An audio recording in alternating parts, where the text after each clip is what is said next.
Looks like it's moving in the right direction.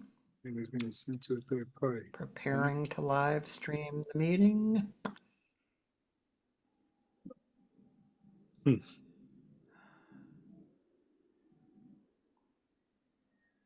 I'm waiting. Waiting. It's trying to connect. Come on. Whoop, come on. Yes, it works. So it's just YouTube. YouTube may think doing something bad. You know how YouTube is. Yeah. We're not though, YouTube. We're not.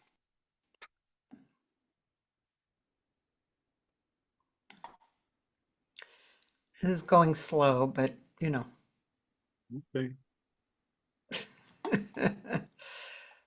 No comments yet. Are we surprised? Okay, so I'm going to play the video while I do some cutting and pasting. Chandelier Bar and Grill, who'd have thought it? I survived that breakup, taught myself to wake up. Time for me to come on strong now. I was soundly guilty, all my dreams were wilted, but I'm okay. Not gonna drop out, not gonna cop out. I've done lots of growing, know just where I'm going, back on top where I belong now. Good times are on the way, all in the patience say, I'm ready to fall in love. Hey, thank you.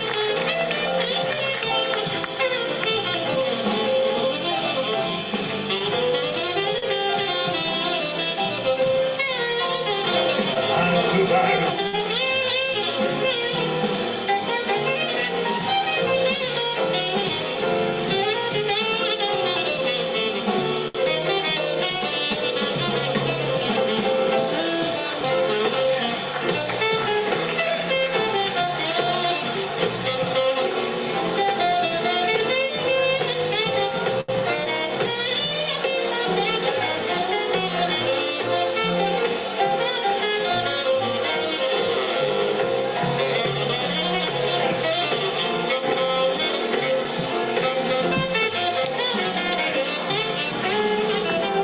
Yeah.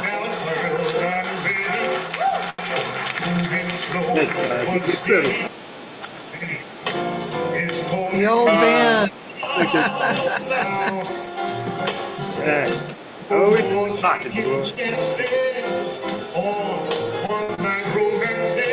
This time she'll stay. We're gonna make it, won't have to fake it. Now my dreams are ending. Here's my happy ending. Time to feel it all. Good times are on the way. All implications say I'm ready to fall. Gonna give it my all. I'm ready to fall in love. Yeah. All right. That was a good day. That was I a love really that. good day. Yeah. What was that? The Howlett Smith one? Yeah, that was What for was it? Smith, yeah. Yeah, that's So it. Logan and I have been associated and friends for a long time, and that was an event that we produced in honor of Howlett Smith, who was a very renowned pianist, composer, arranger, and in Los Angeles for many years. And so we did a tribute to him at Catalina's. And this was a long time ago. Logan and I were part of a group called the California Pop and Jazz Council. And we did a lot. We were a group of singers. I guess we got connected through my jam session. And Yeah. it was good. It was really good. Linda A was, part of it, and other people that listening. But anyway, that was one of Howlett's songs, right? Yeah. Yeah, it was. Yeah, that was a good song. Yeah, it was. It was. Yeah, and you were swinging your ass off. Well, I had a lot of help. Eddie Olivieri and Jack in the back. Yeah. That sounded good, man. The band sounded good. Billy Kerr on sax. Yeah. Sounded so good. I had to give Billy, him 15 instead of 8. He yeah, looked at me. Billy Kerr.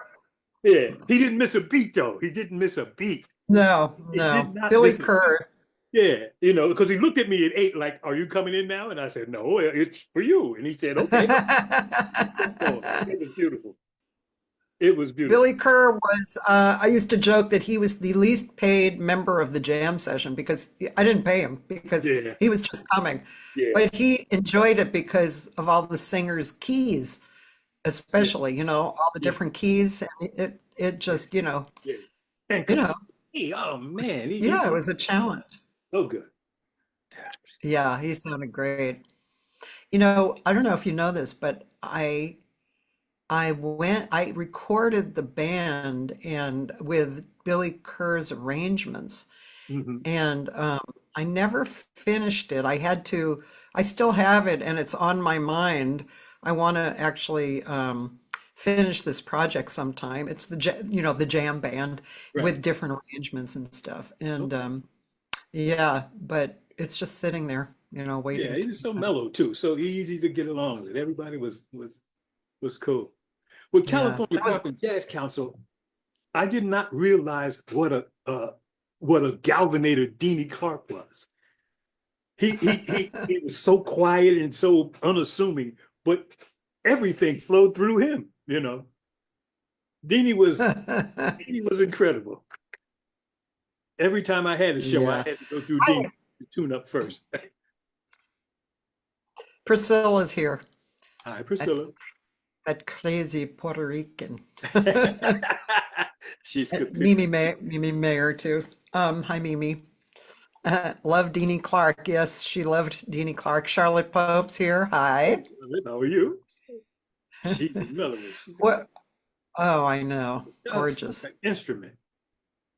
Mm, I know. such Well, a we have to, now you're going to find out more about Logan, maybe. Maybe. So, Logan Johnson. So that bio was impressive, I Thank have you. to say. It was Well, thank good. you very much. And it's all true. I didn't the 15 things I did for California Pop and Jazz. That I don't know what number that was, but I just, it was something like that. Putting the Yeah. trios together, putting the little groups together. I Yeah. like a lot of things. I like a lot of different things that have to do with entertainment, I guess. Yeah. Well, okay. So, you've always sounded great singing, Thank, always. thank you And very yeah, Priscilla says, beautiful, smooth, deep, sultry voice, Logan. Absolutely. much. That sounds like PR. Can I get that in writing? You could. I'll send it to you. But I don't really know about your coming up. So did you grow up in DC? No, no. I grew up in Maryland. Yeah, Okay. I Well, was born close in enough. Happy Place, Maryland. Uh, Yeah. uh, when I was in and I grew up in Edgewood, Maryland. But then I went to high school in Aberdeen, Maryland, which is like all 30 minutes away. It's like from here to Yeah. Pasadena, you know, Yeah. all in that little circle right there. Yeah. Yeah. Was your family artistic? My father played He played what? he played saxophone in the World War II band. Oh, In, okay. in the army, he played in the band.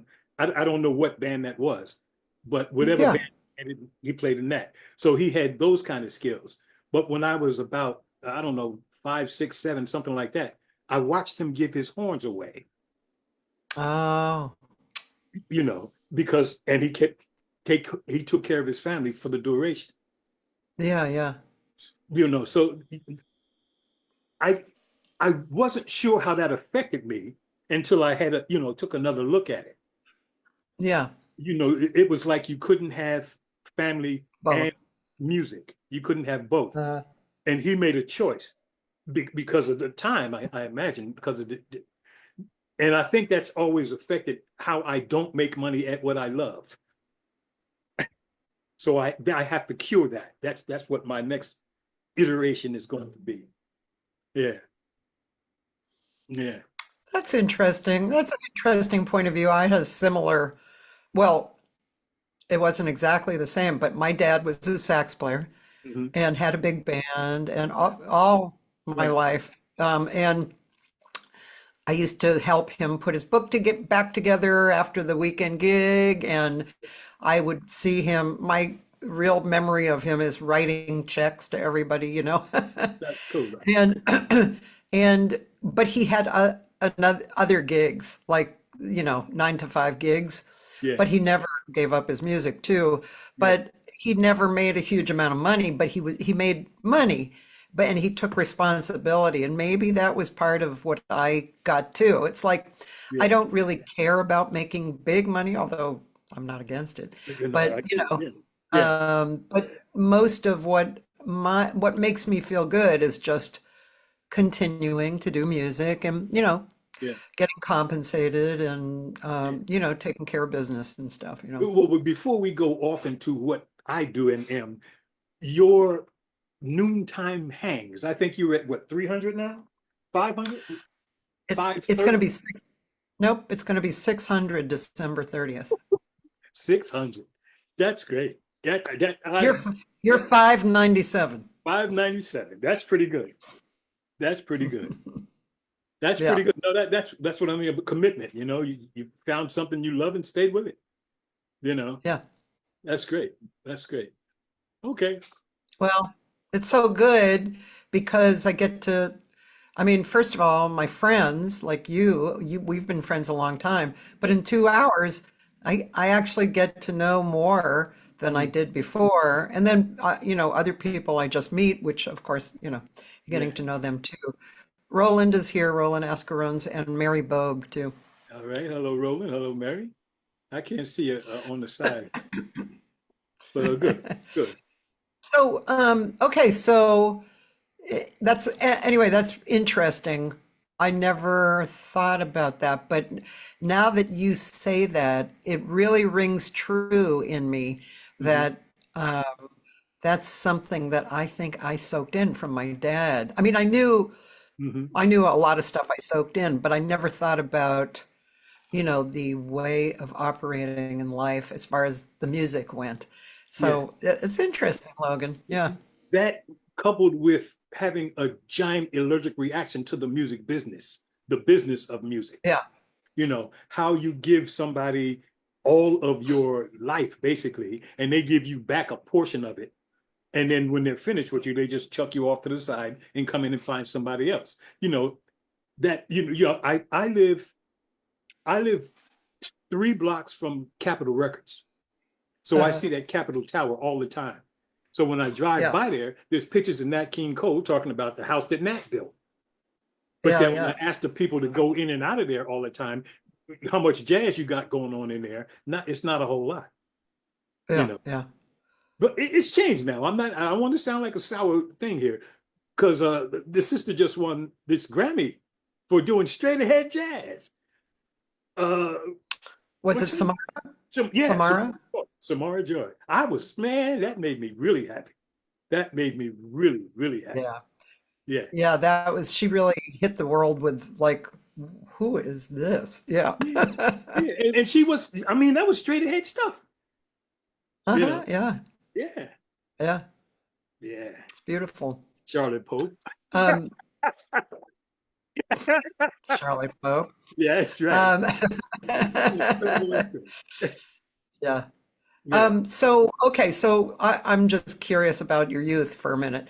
So, did you have siblings? Were I they musical if you did? they weren't musical, no. My sister, I have a sister that's 1 year older and a brother that's a few years younger, 5, 6 years younger. And you know, my sister didn't not musical at all, or well, very Yeah. little. And my brother went the corporate route. You know, you go to school, you get your degree, you go back, you get a master's, you work for a giant corporation, you make money, you have a family, and that sort of thing.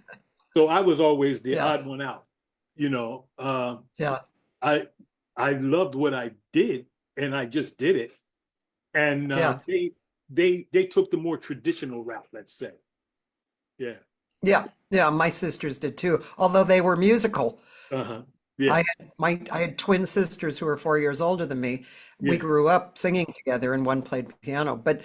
but they decided to go, get married and not go into any kind of musical career. Yeah. But yeah, yeah. Okay, so then you did high school with a band, so you Yeah. were singing, Yeah. It was. right? Yeah, it was. But you have to understand this is 70s. So you Yeah, know, and I'm in Maryland. Maryland is right at the Mason-Dixon line.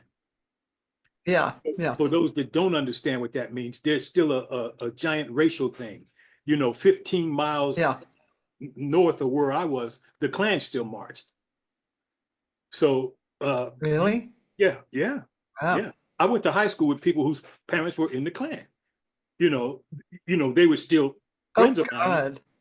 But it was interesting because you could see it like that, or you could take them where they were, and they could take me as I was, and we just moved on from Yeah. there. We had a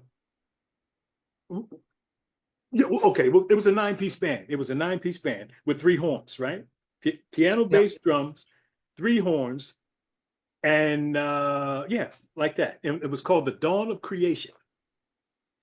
And there was one other brother in the band with me. There was a light-skinned cat, and then it was me. That I've been like this forever, and I love it so much. We played a yacht club once, and the owner of the yacht club in Maryland now on the Chesapeake Bay, he told my manager at the time that everybody else could come in, but I couldn't come in Oh because my God. I was Black. Now, this is not a foreign language to me. I understood how this worked, but the manager told him, Yeah. he said, let him sing and then throw him out. He said, let him sing, then throw him out. And at the end of the night, the same guy came up to me and said, why can't all Black people be like you? And now, at first, I was like, okay, I was on my best behavior, blah, blah, blah. And then it dawned on me, he just never met anybody Yeah, yeah, that he could interact with. And so, yeah, yeah. So the majority of race relations has to do with ignorance. Yeah. You hate somebody because of what they look like. That's just plain, I just don't know enough. You put it on ignorance. Nobody's born like Yeah. that. That's progress, Yeah. operant conditioning, And so Yeah. it was like that. But see, I had in high school, I was like an anomaly because I played football. If you play football in a small town, you're already the king, right? And I played football and I Yeah. also had a 9-piece band. So I had options that other people at that time did not have. Yeah. And I used them to the max.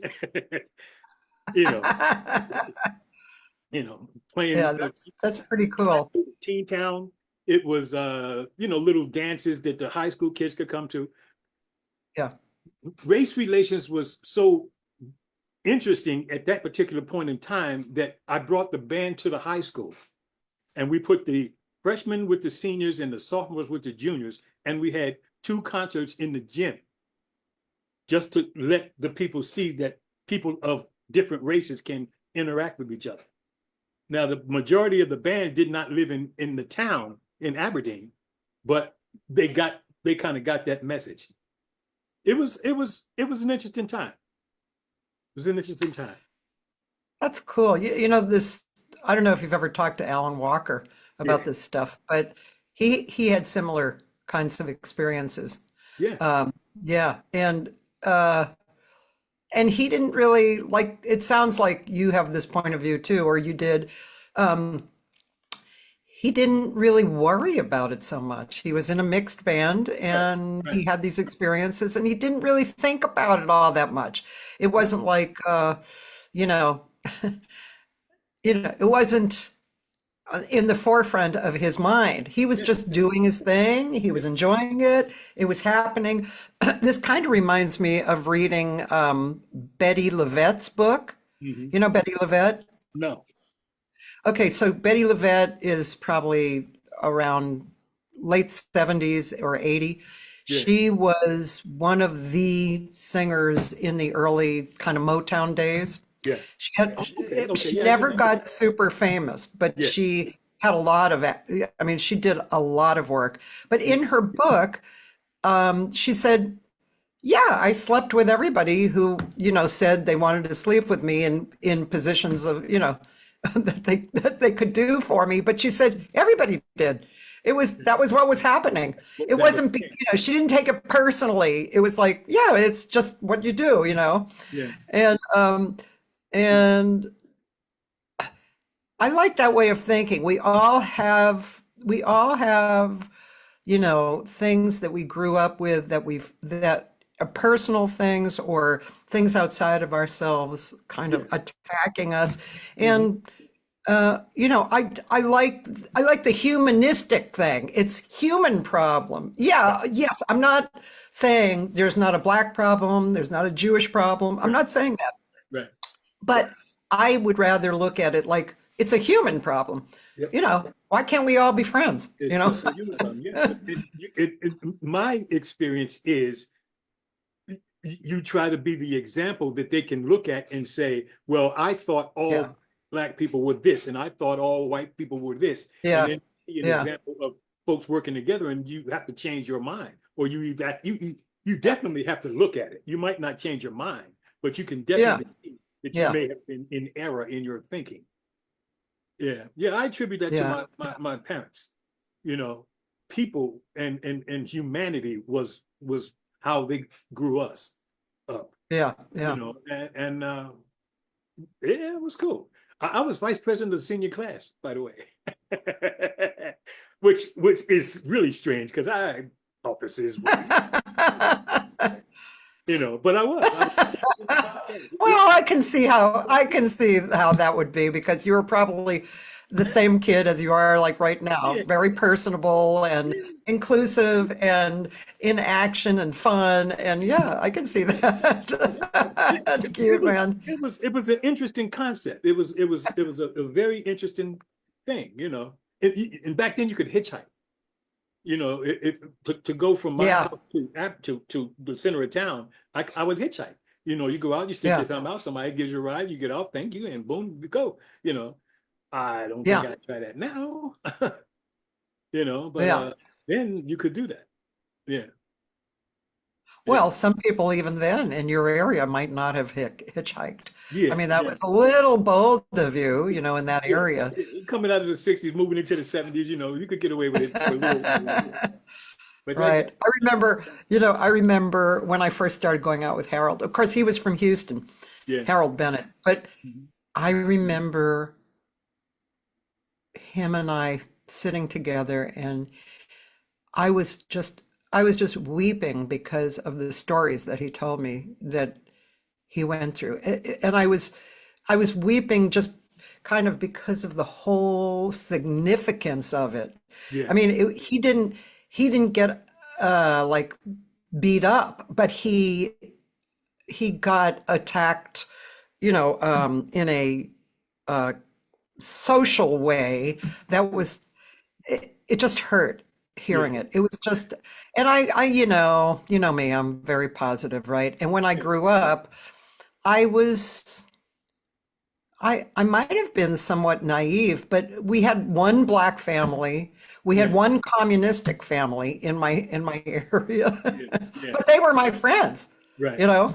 right. And my mother was always like and my dad, but my mother especially, she was always like everyone inclusive, you know. Yeah, yeah.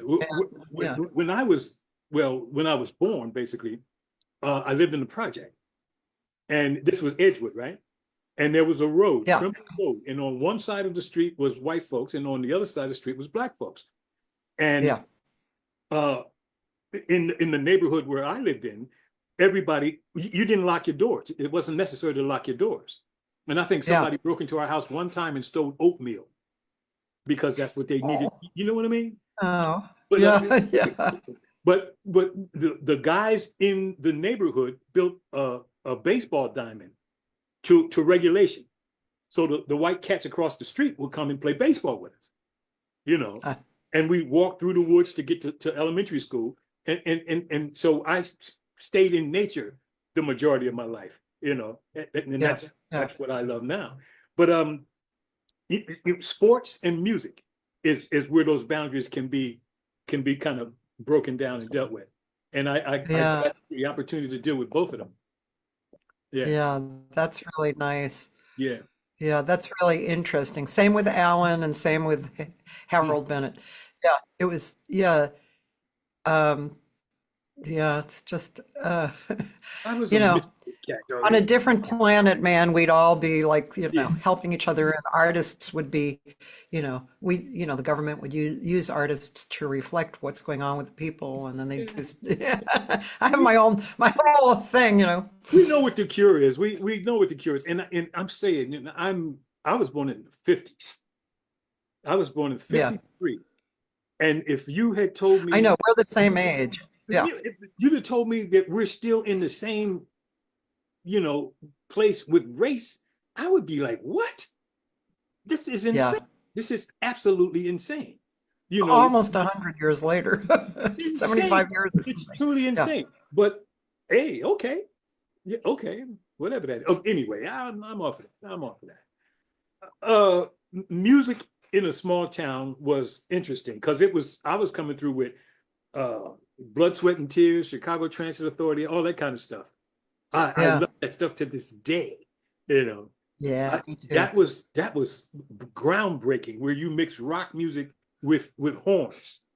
You know, Yeah, yeah, it my best was friend. groundbreaking. Yeah, Yeah, it was, and that was a great time to be around music. yeah. Yeah, I remember, well, okay, so I'm from Boston, and I was doing music all the way. My dad was a sax player. My mom had sung. My sisters, were 4 years older. We all sang. One played piano. So I was doing music always. But and in high school, that was a great rock time, right? The yeah, like the Crosby, Stills, Nash, and beautiful harmony. Cream, Yeah. and all kinds of great stuff. And then when I went to college Mhm. at Berkeley, that was 72 was the first year I was in college. And so that period of time in Boston, especially, Yeah, it was great. It was blood, sweat, and tears. ECM was yeah, just actually starting to happen. So Weather Report, Bob yeah. Moses, Mhm. and the Motown stuff, Yep, and yep, the Woodstock stuff. We were kind of a little bit on the yeah, tail end, or yeah, not. yeah, I mean, yeah. it had already been going for a while, but But it was God, still in our consciousness, so though. good. That's the stuff we Yeah, loved. If we loved music growing through that, we knew Woodstock. We knew of Woodstock. Yeah, yeah, yeah, yeah, yeah. yeah. That was great, great stuff. Hmm. And so then you went into acting too at that point? Well, not at that point. Well, I went to community college after that. Okay. I went to community college. I played football for about an hour and a half because the people in community college were twice as big as me, but they were just as fast as me. Were almost as fast as me. I could still get them a little. And Yeah, so, getting smashed with 250-pound linebackers was not, that's not where I wanted to go. And the only reason I got on the football team in community college was because my high school coach told me that this is the last game you will ever play and you'll never play again, that kind of thing. So I had to prove him wrong. So I had to suit up one more time. But once I got out of football in community college, I went to the stage. I went to theater and started hanging out in the theater. Now, I was, like I said, I was an odd cat, I didn't realize I had a brain until I graduated from community college. I did it in 2 years. I took 21 credits at one point, but in high school, I didn't do nothing. And all my little girlfriends would help me with this test and help me with these papers and they help me with this and that. It was a beautiful setup, but I thought the rest of my life would be like that, not so much. So I got out of community college and I went to Lincoln University in Pennsylvania. And in Pennsylvania, they were on a 4-1-4 system. You go to school for 4 months, you're off for a month, but you have to do a project. And then you go back for 4 months. And then the month that I was off, I went to Nassau in the Bahamas and stayed with a classmate of mine for a month. But I hitchhiked from Maryland to Miami to do that in the snow in January, right? It was beautiful. But on the way back, I saw this brochure for the DC Black Repertory Company. So college wasn't happening for me anyway, and they didn't have a theater. Now, this is really strange. I didn't know at the time that you could go to school to learn how to be an actor. I didn't know that. Or either I didn't know that or I didn't pursue that. If I was a different kind of person, I would have learned all the music I ever needed to know from my father because he knew all that. He was how I got into the love of big bands and all that anyway. He worked on Edgewood Arsenal. I'm bouncing all over the place here, but he worked on Edgewood Arsenal and he would take us to hear these big bands. And so I got pictures of me and my sister when we were 3 and 5 or 3 and 4 dancing to this big band music with the big shoes on, and the baggy pants. It's hilarious. I'll show it to you sometime. From that, I got to love that brass sound, that horn sound. And realizing that I had a teacher right in my house that could have taught me how that worked, that didn't dawn on me. So I was always out doing this and out doing all the rest of that. Anyway, I dropped out of college to work with the DC Black Repertory Company. Didn't make my folks too crazy about it, but that's what I did. In DC, there was a troupe of, a skilled troupe of actors. And I was homeless for a little while to work with that. Then I lived in the theater that they worked out of. That's how much I wanted that, right? Wow. This was Van Tau Whitfield. They called him Motojico. He went to UCLA and then went back to DC. And Robert Hooks. They started that theater. And that theater produced people that are still working today, which is, it was beautiful. It was a beautiful experience. And I've never seen, well, I have to go back again. I've never seen Black folks do that. Yeah. To own their space in creation, to own creative space. And it was fascinating to me. But in DC is where I learned about jazz a little bit thicker. There was a place called the One Step Down that was every Sunday you go down there and listen to Lawrence Wheatley roll it out, and then you learn a tune and do it. Like jam session. It was jam sessions. Bass player used to play for Sarah Vaughan. His name will come to me in a second. Who lived here or? No, I met him in DC, so I'm not sure where he was from. Oh, okay. Keter Betts. Okay. I got to do a couple of tunes with him in a jam session situation. And it was fantastic. DC was, that's where I learned jazz, basically. Well, a couple of things happened. I had a natural food business at Howard University for almost 15 years. Me and another partner of mine started a natural food business. And one of the people— who knew that? Who knew that out there? Who knows Logan? 15 years? That's a long time. Oh, it is a very long time. You watch classes come in as freshmen and graduate as seniors. And I did that about 4 times. So 4 times, that's 16 years. But one of the people that worked with us worked at WPFW on the jazz station. So he had these crates and crates and crates of records, you know. So I heard, Yeah. stuff that I had never heard before, you know, saxophone players, he played everything. So he had all these records. So I got to Yeah. cruise through all this stuff and learn all these people. Yeah. Yeah. So that's part of it. Yeah. The natural food business was interesting. Yeah. Hold on. I'm sorry to be distracted. Yeah. No problem. I'll just keep I'm rattling just on. trying to, yeah, that's good. Let's see. Yeah, because I'm home, Yeah. Yeah. I got And la la la. Okay, let's see. Okay, so natural food business. It's interesting. So did you do pretty well in that business? Yeah, it sustained us for 20 years. I got a big yellow truck, a big potato chip truck, because the shocks on a potato chip truck is a whole lot better than the shocks would be on something heavier. So we got a giant a truck, and we cut these great big windows in the side, 2 windows, large windows, and then we built shelves so the fruit would look right at you. So when you walk past the truck, you looked at a cornucopia of black grapes, green grapes, plums, peaches, whatever was in season. And then on the shelves up top, we had herbs, healing herbs, alfalfa, everything from alfalfa to yarrow. And then we had this Yeah. Eden book that let us know what herb was for what. And I stayed in front of the girls' dorm, as a matter of fact. That was like paradise. Anyway, for almost 20 years, and when I always had these conversations with the people in the med school down the street, because Howard University's med school is right down the street from the girls' dorm at Howard. And they would always come up to buy sandwiches and buy fruit and food. And we'd always had these arguments about herbology versus medicine. Oh, interesting. Herbology versus the medicine they were studying. Yeah, And then I right. tell them where you're deriving the medicines that you prescribe from plants, Yeah, but you're not studying plants. yeah. What? And so some of them got it and some of them didn't. But it would be a real good discussion. It would always be a real good discussion.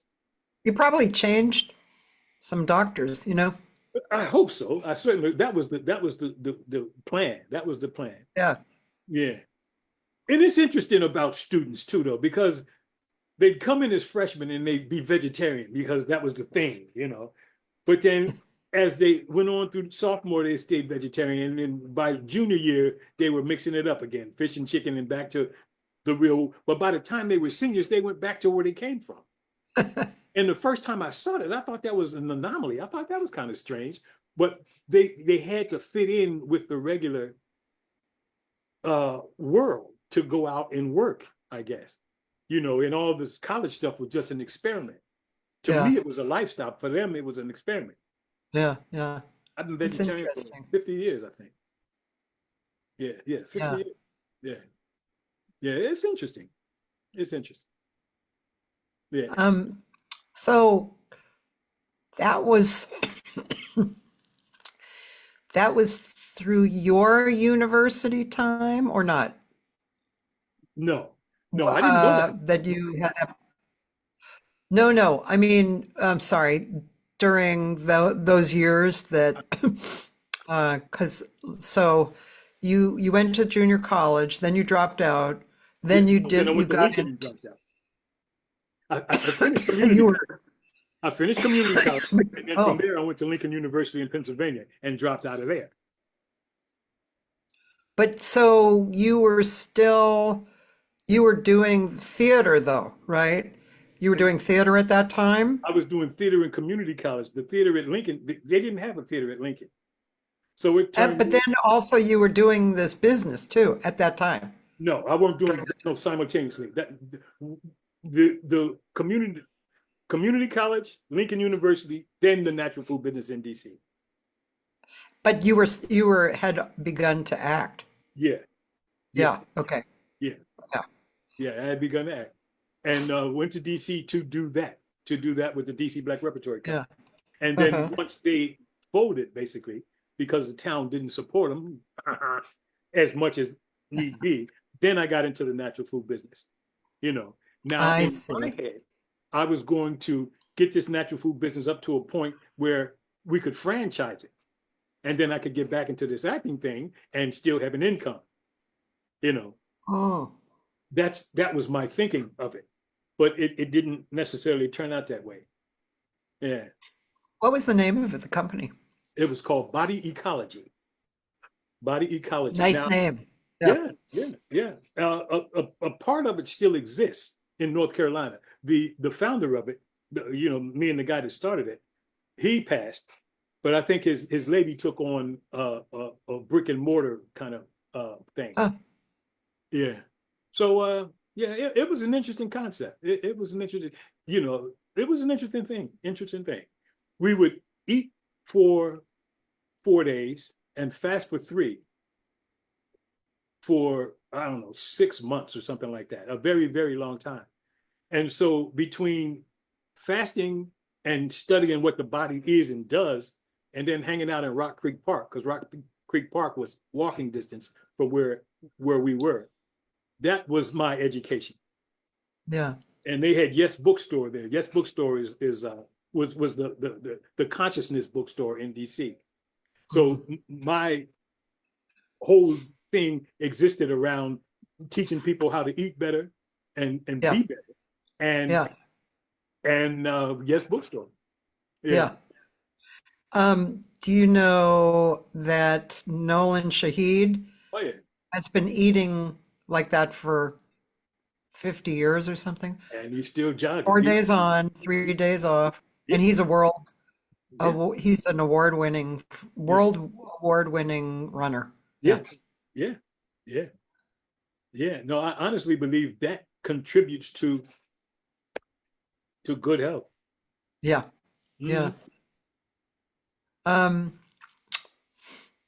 Okay, so let's see. Morgan State University. Yeah. I came out here to California, and then I went back to Maryland, and then I went to Morgan to learn how to write screenplays. Okay. Yeah.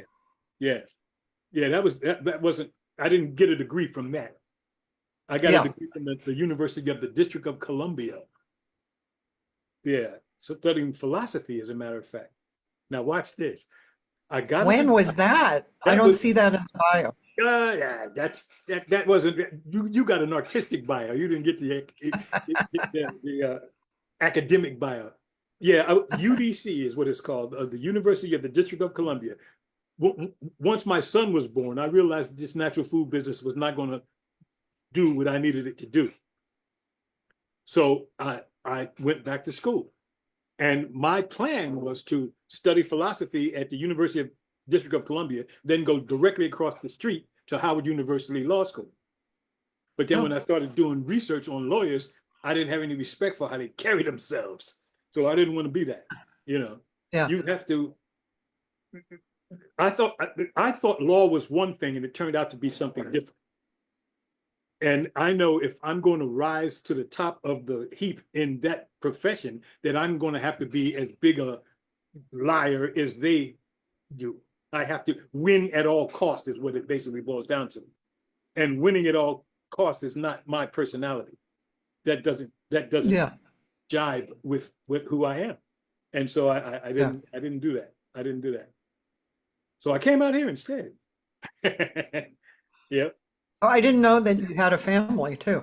So, see, just so much I don't know. So did you bring your family out here too? No. No. My son stayed in North Carolina with his mother until he moved to New York. He's in New York now. Yeah. I think he's 43 years old. Yeah. Wow. Yeah. There you go. Yeah, it's been a life. I lived all of it. Yeah. So you came out here, I'm just trying to get a little timeline here. So you came out here after you decided not to be a lawyer, Yep. and then that's when you got into I don't know. What did you get into The here? world stage. Okay, the world stage, the Billy Now, when I Higgins first came world out here, stage. when I first came out here, I came out here to drive a friend of mine's stuff across the country. She moved out here and she had an apartment in DC and she wanted to pack up all her stuff and drive it out. So I was going to drive out to California with all her stuff, unpack it for her and all the rest of that, then go back to DC and say, I've been in California. You know, that was the plan. But then when I got out here, I started getting work as an actor. So I thought that the theater work out here was comparable to the theater work in DC. I was wrong.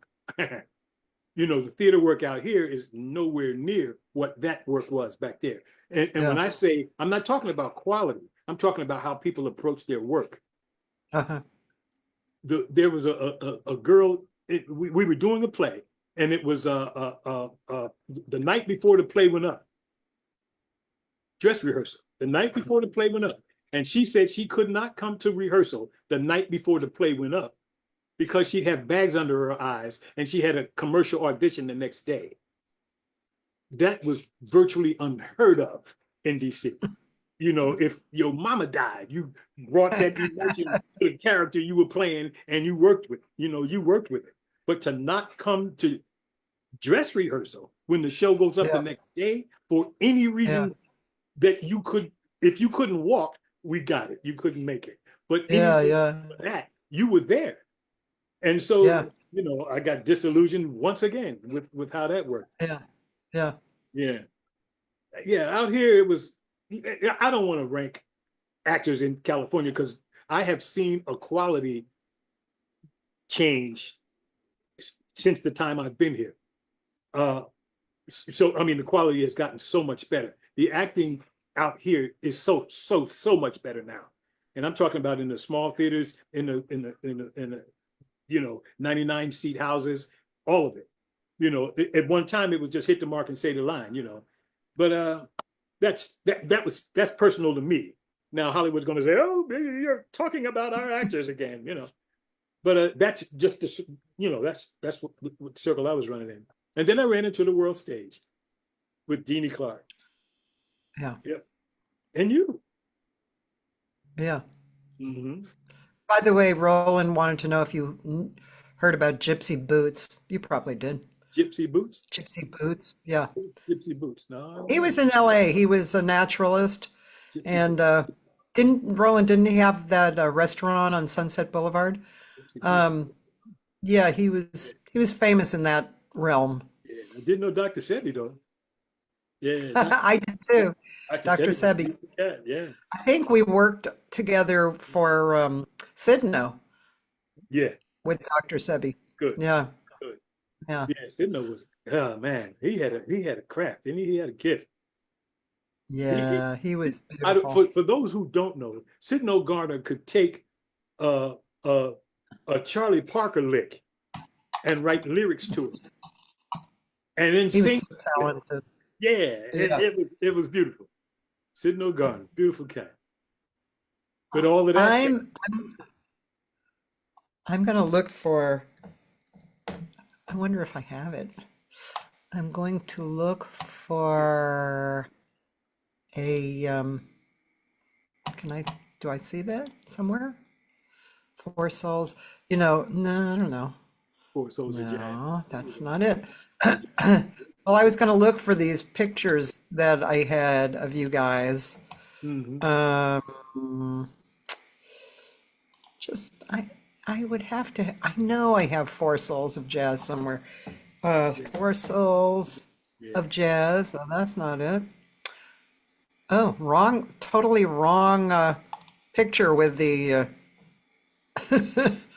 with the name. I do have some funny ones though, but okay. So I'll just show you because it's kind of fun to see. You probably don't see these so much, but so Four Souls of Jazz. This was kind of my creation, I'm guessing. And so here's one. Here's Sidno on the left, and Deanie Clark next to him, Jimra Bolden, Yeah. me and Billy Red on the right. Yeah. It was me and California Pop and Jazz thing. But anyway, this was at the old Jazz Bakery. And so I would put together 4 singers and then they would do a show together, 4 Souls of Jazz. And, but I think we all wrote a song. Oh, look at this picture. So here's Robert Walker and the drummer, forget his name. And then this guy on the right, he was with like the Temptations or something. He was one of those guys. He was a big guy. And, but I think as far as the 4 Souls of Jazz, oh, well, this was a fun moment from, you're still not in it, man. This was from my jam session, which brought everybody together for 7 years at the Sportsman's Lodge. Linda A. on the left, Julie Newsom, Ed Powell, who passed. Oh, there you are. I didn't see you. Apparently, I didn't see you before because your name isn't there either. See you right in between. Oh, yeah. And then James Geraldine, Robert Walker, Ann Mack, and somebody whose hand was around my waist. I don't know who that was. Yeah, that was a good time. That was good times. Yeah. So anyway. And that's it for those who don't know. If you were paying attention, what you would do is learn a tune and then bring it to the jam session to work it out. And not only were you exercising the tune that you learned, but you would hear other tunes that you wanted to learn. And so, you would borrow tunes and go back and learn it from other people. James Gerald came up with some really nice tunes. And he was a great singer too. It still is. Yeah. So that the jam sessions, if you use them for what they were supposed to be for, some people would get up and sing the same song every time, and that got a little whack after a while, but whatever.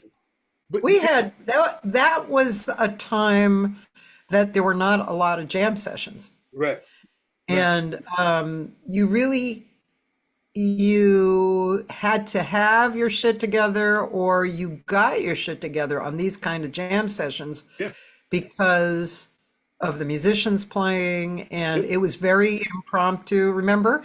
Because people would come in the door and I'd go over to them and I'd say, yeah, go on up right now, and it was a really great jam session. And sometimes there were like 200 people running through there that night, and it always reflected the general feel of people that evening, and that was a great jam session. Nowadays, there are jam sessions, but they're quite different, And I mean, you got the quality of Eddie Olivieri and Chris Connor playing bass, Eddie playing piano, Jack LeCompte playing drums. You get a jam session with those kind of cats, then it elevates everything you're doing, Yeah.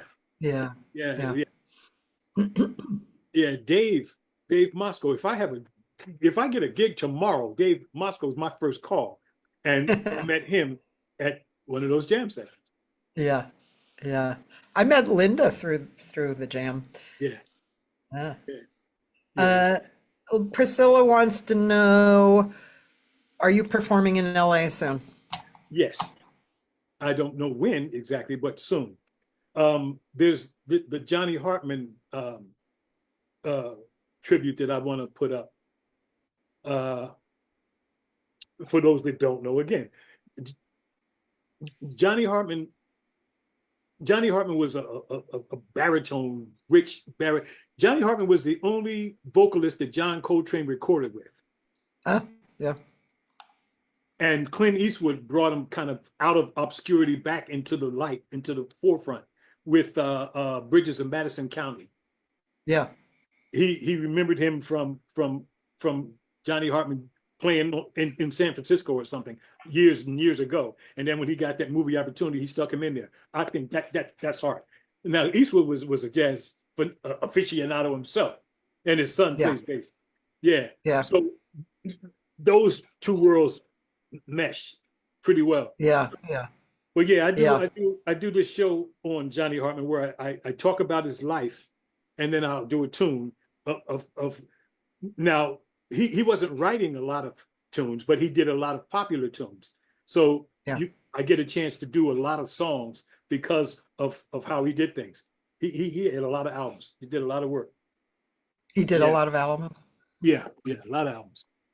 I Yeah, mean, I'm very familiar with the one with Coltrane, but yeah. which was One and only love. so gorgeous. Oh man, My one and only love. That's got to be one of my yeah, top tunes. Yeah, yeah, yeah. I would. I mean, I applaud you for doing this show. I think it would be really beautiful to and I've tried to do this over the years with different shows and at OLAC, when I was running that club, but to create something that people can learn from and appreciate. Like I would like people to sit there and listen to Johnny Hartman hmm and be able to actually hear what was so great. Him, another person is Andy Bay. yeah. Andy Bay. I mean, these Yeah, people are incredibly quality people. Even Jack Sheldon, yeah, great singer. It would be great to have people just sit and listen and really get to hear yeah, what a real quality jazz singer is, yeah, yeah, yeah. It was. I don't know how I got into.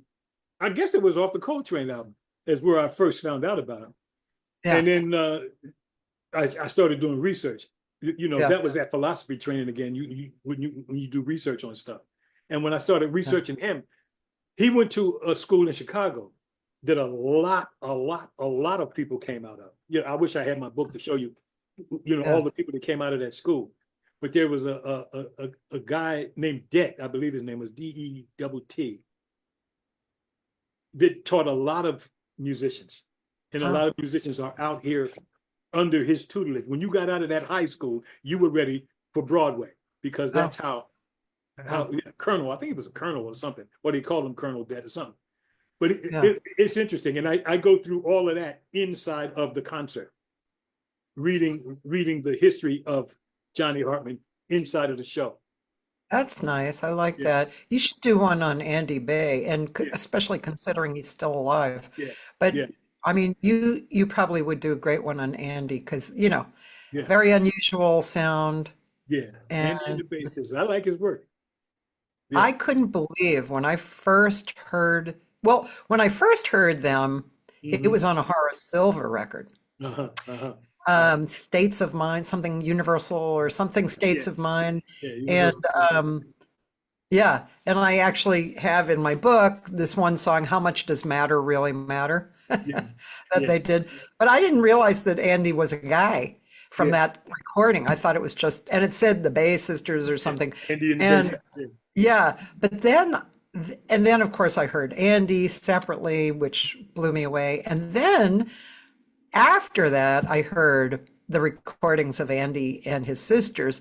That blew me away too, because I grew up singing with my sisters, right?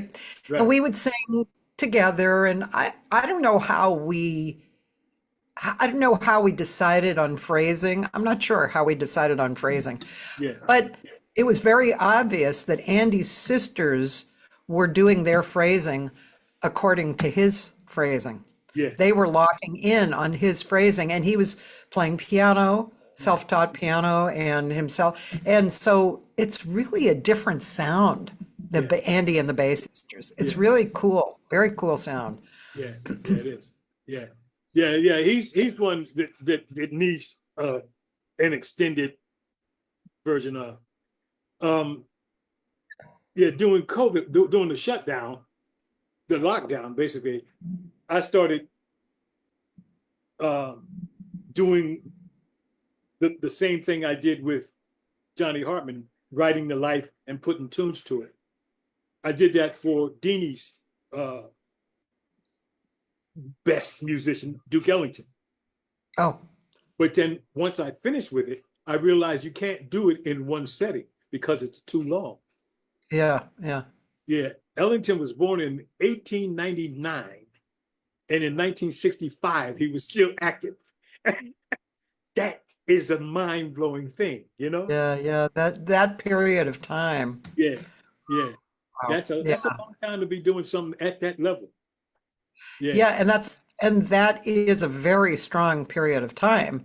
You yeah, know, yeah. uh, there was a lot of change Yep, going on, all over the world, and yep, yeah, wars and social behavior, and yeah, that yep, was an amazing time. Yeah, yeah. there was a show on that what was his name? Well, I think Ricky Woodard was in it, and Eric Butler was in it, But yeah, and who yeah. was that? It was a black singer student of mine who was, I haven't thought of her name for a long time. She was a beautiful woman, Uh-huh. great singer. I'm sure you knew her. And she probably came to the jam.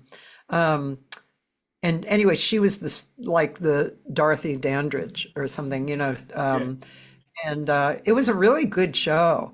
It uh-huh. was, let's see, Frida Faye? Alan and I, no, no, no. It was like a young singer, Oh, okay. you know, um, and you know, Alan and I went together, Alan Walker and I. So it had to be, I don't know, 10 years ago, 12 years ago, something like that. Anyway, but it was about Duke and Billy. Yeah. And yeah, it was a really good show. Now, Barbara Morrison, who I will not ever have a conversation about music and not mention her, Mhm. she did a thing on Billy Strayhorn in at her place down in Leimert Park. Yeah, But she had a class yeah, of singers, and so she wanted each one to take a Billy Strayhorn tune and do that. And I asked her if I could write Strayhorn's a history of it, and then put the history in between the songs, so it just wouldn't be song after song after song after song. Because yeah, for Strayhorn, you got like what 17 ballads and 2 up-tempo tunes.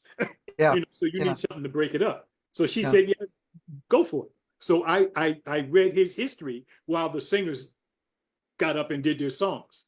yeah, I got a whole I still have it sitting in front of me, as a matter of fact, to learn you know, Rain Check, Lotus Blossom, Lush Life, UMMG, all the yeah, straight tunes. I have his history without the tunes. Where with Johnny Hartman, I got the tunes and the history. And with Ellington, I yeah, got the tunes and the history. So I have yeah. to finish up. I got to learn these tunes to have another show. Yeah. And when By the I, way, Bill Marcus is here and he says hello. hey, man. Yeah, I think I'd like to play some music if that's okay with you. I'm cool with it. Yeah. Depending on, there's a couple of embarrassing ones out there floating around. Yeah, we all have that. Oh, we do. Don't we? Logan Johnson. Yeah, I'm glad my internet is finally working again. Is this a good time to do the Kema, the jazz? Oh, you can go there if you want. Yeah. A little bit of that? Yeah. Why not? I mean, you'll have to tell me where you want to go, but so tell us about Kema first. Came up. Okay. She was a filmmaker. Now, I did not Kema know. was your lady. Yeah, yeah. Yes. Carol Mundy Lawrence was her name. And we came up because she was in with a Buddhist temple thing, so they gave her a different name. I guess 5 years ago now, she had a stroke. And, with all the friends that she had, I thought that it would be easy to, when she went into the hospital on Thanksgiving Day, about 5 years ago. And when she got out, she didn't want to go to the hospice thing. She wasn't totally paralyzed. She could still move around, still speak and all of that. But her faculties were dimmed, if you will. And I thought with all the people around her that it would be easy to let her stay in her own house and that people would just shuffle through to care for her. But that wasn't the case, basically. So I was pretty much her caregiver for 4 years, for about 4 years. And then when she passed on the 18th of December, which is 9 days away, I did a tribute for her down at the World Stage. And what I didn't know was that she was the first Black woman independent filmmaker to have a national television show. Now, I didn't know that until she passed. You know, I knew she was a filmmaker, but I didn't know she had that much juice. I didn't know she was that person, you know. And you know, it didn't matter. I mean, she was good company. She was one of the very few people I can actually say is smarter than me. I enjoy intelligent people, and she was smarter than me. She was. And I dug that. I really dug that. You know? Yeah, she was just mellow. It just, you know, we would she had she was part of SAG, right? So we would go to the movies all the time, and you know, watch all the movies that came out. So that's how we got to hanging out. And then a friend of hers from Arizona came in town, and we went to dinner and started talking about movies, and then we just started hanging out, you know.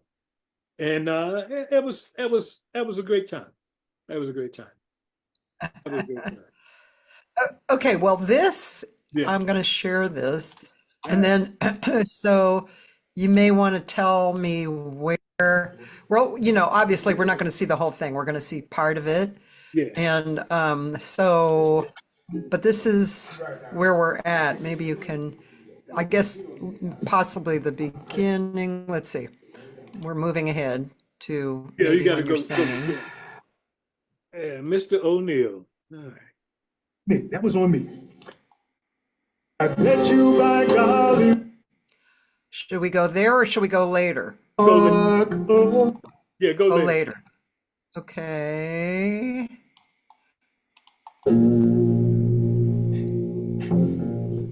Yes. Say what? Yeah, that's good right there. Okay.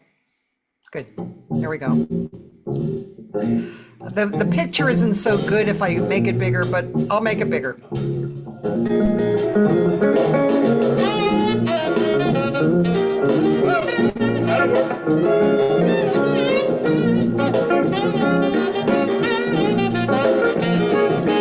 We are amazed but not amused by all the things you say that you do.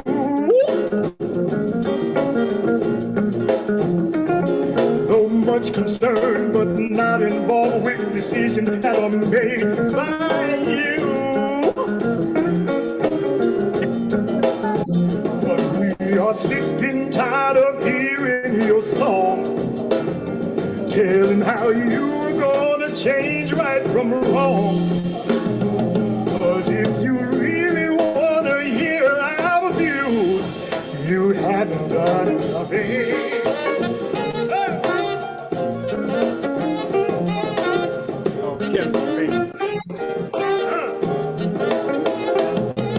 It's not too cool to be ridiculed, but you brought this upon yourself.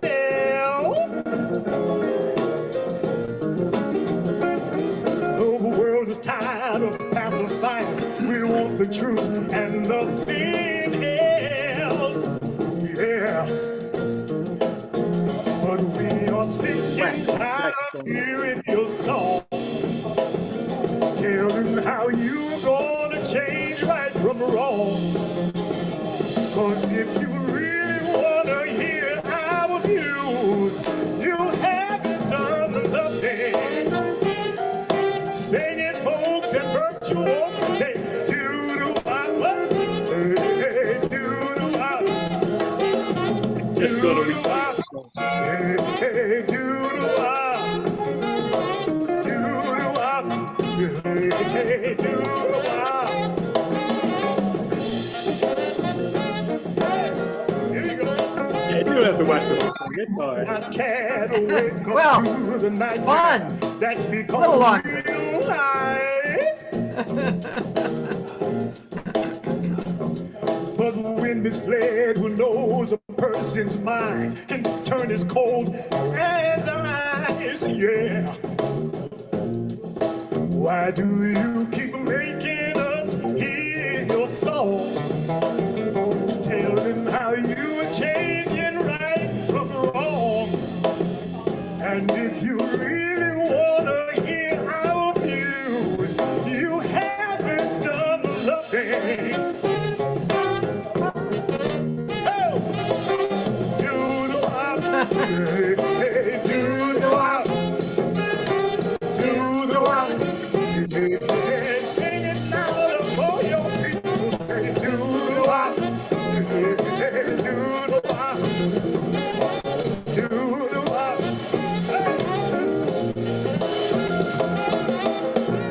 Oh! Oh, yeah. There you go. Hey, man, that was good. I love that. Yeah, that was fun. And I then, love that song. yeah, That's an old song, right? yeah, that's Stevie Wonder. Yeah, I was trying to do something in Carol's era that had to do with the era that she, was making films. Yeah, She I see. she did a Kwanzaa series too.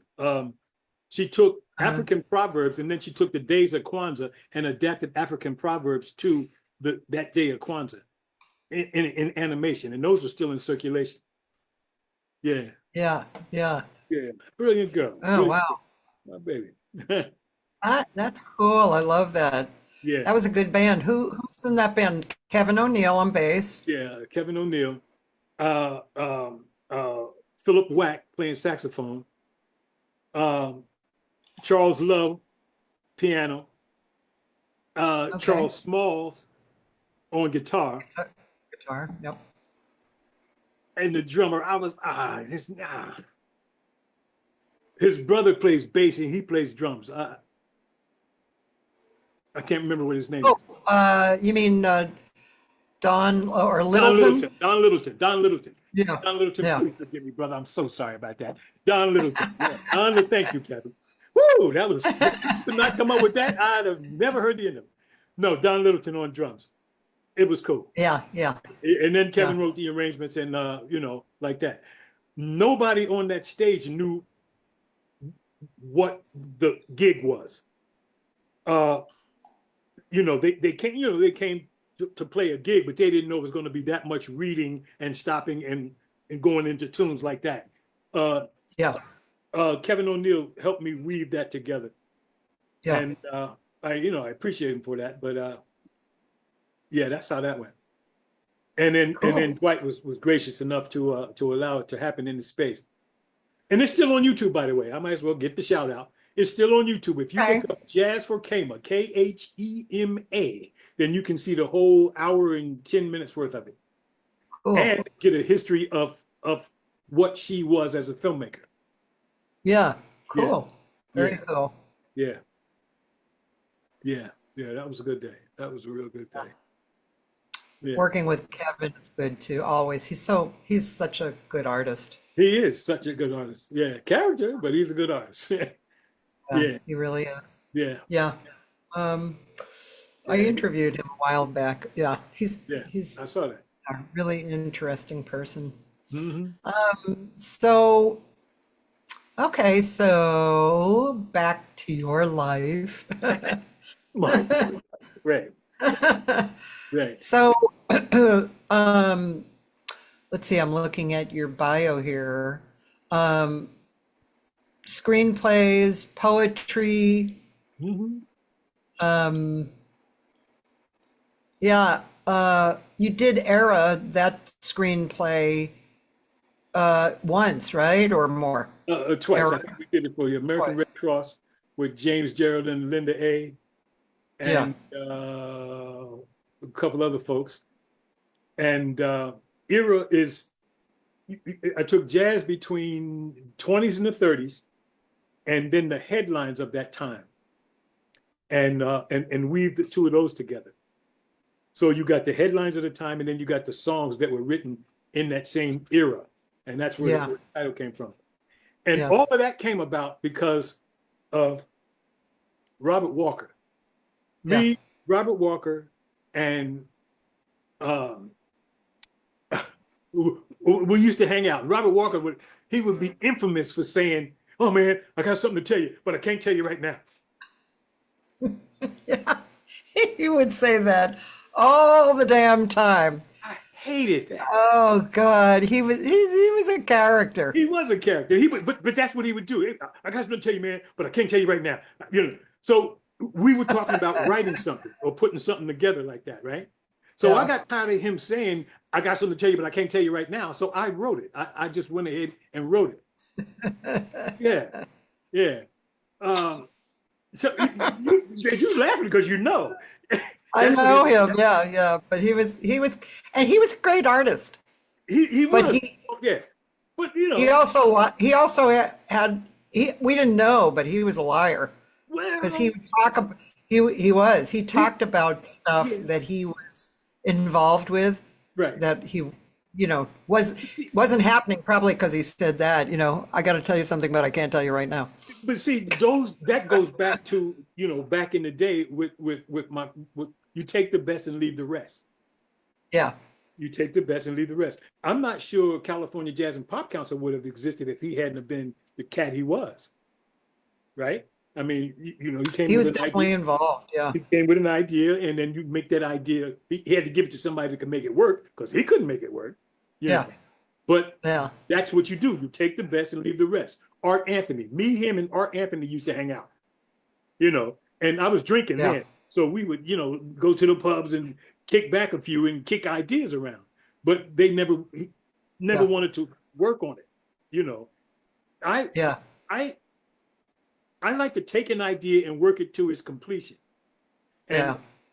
both of them, that wasn't their style. That wasn't their thing. They were idea people, but right. Yeah. They didn't quite have the whatever. I wrote a screenplay with Art Anthony.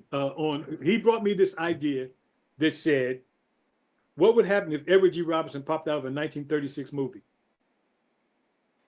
And if you think about that, that's a fantastic idea. Yeah. But to work it to its completion takes a little bit more than just an idea. Yeah. Now, me being the kind of cat I am, I worked on that for 7 years. For 7 years. And we finally got a working copy of a screenplay after all of that time. Yeah. Really. Yeah. And doing the writing of it, he would come up with these ideas, and he would come up with so many of them, you couldn't copy all of them down, And Yeah. so we would, take some few and take some few and take some few, and then work them to completion. But yeah, I finally finished that thing. It took a long time, but I finally finished it. But that's artists. That's what I like about artists. They can spark ideas. They can come up with things. Maybe completion, or maybe being a liar is part of it. I don't know. But Yeah. you just take the best and leave the rest. Yep.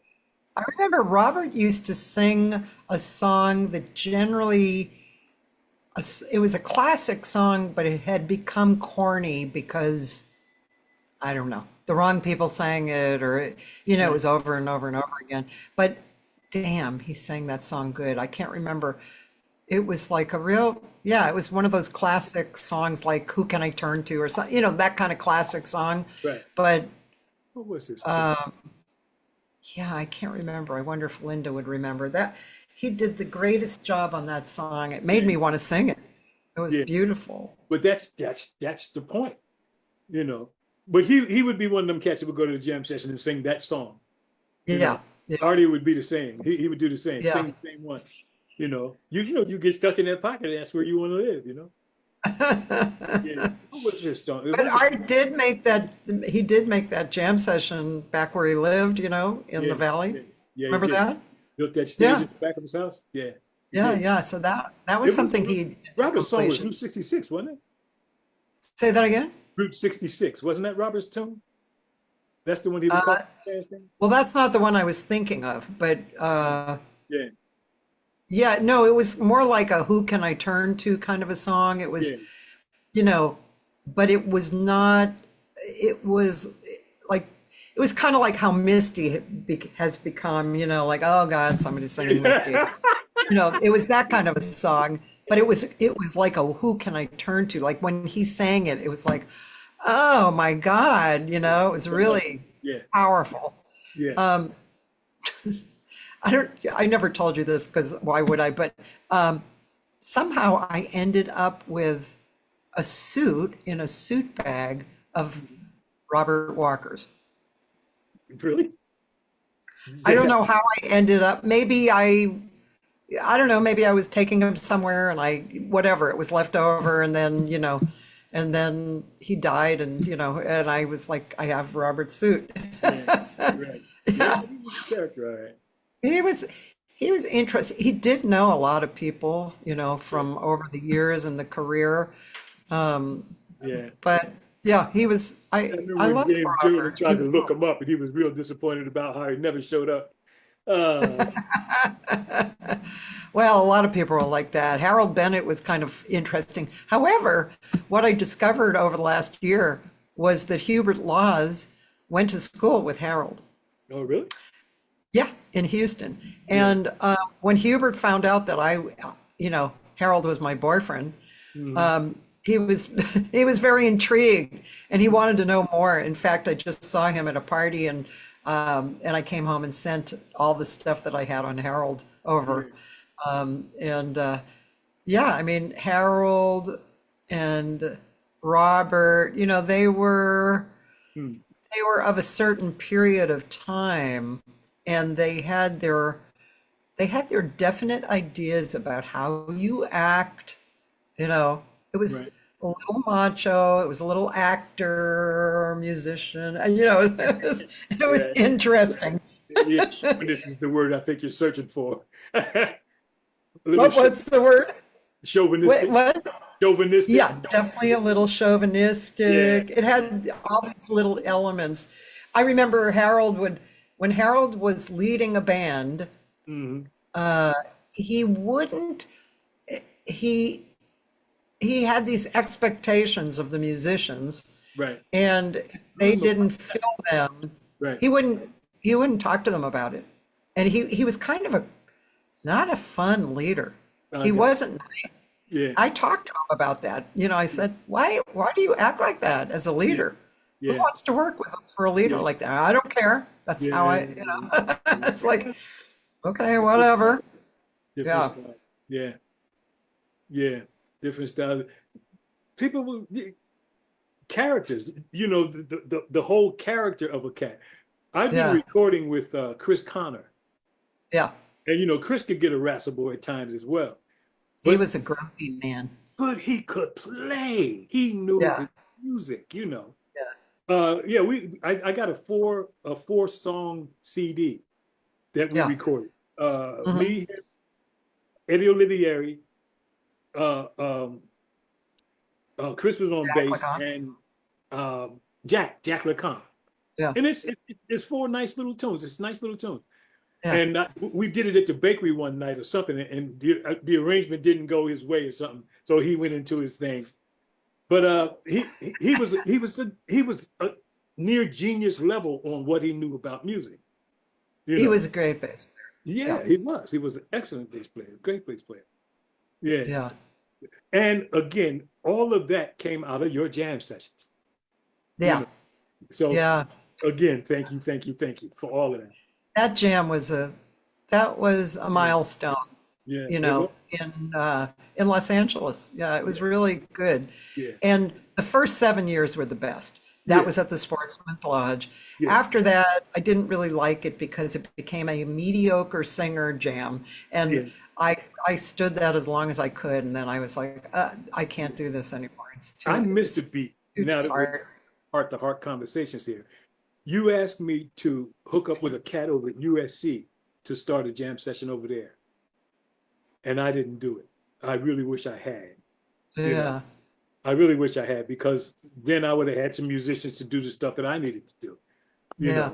know, I honestly think I was intimidated about not knowing as much music as you guys do. But I can organize folks though. That was my strong suit, and get folks Yeah. And, you know, I could have done that, granted, and it would have been great, you know. But that was one beat I missed. I missed that. Yeah. You know, it's interesting about that. Very often I have students come and they Mhm. say, well, I don't know anything about music. Yeah, Well, it doesn't really matter. You know, I don't know if you're familiar with Nancy King. Are you familiar yeah, with her? yeah. So she's a singer that we know about, Mhm. and maybe some younger people do too. She won a Yeah, Grammy with Fred Hirsch, yeah. and so very well known, very respected Hmm. singer, great jazz singer of our Yeah, time, yeah, and she doesn't know how to read music. yeah, yeah. But that's not, and I was a bit intimidated with that aspect of it. But Yeah, that's not, yeah, I've got skills that people don't have, that other folks don't have.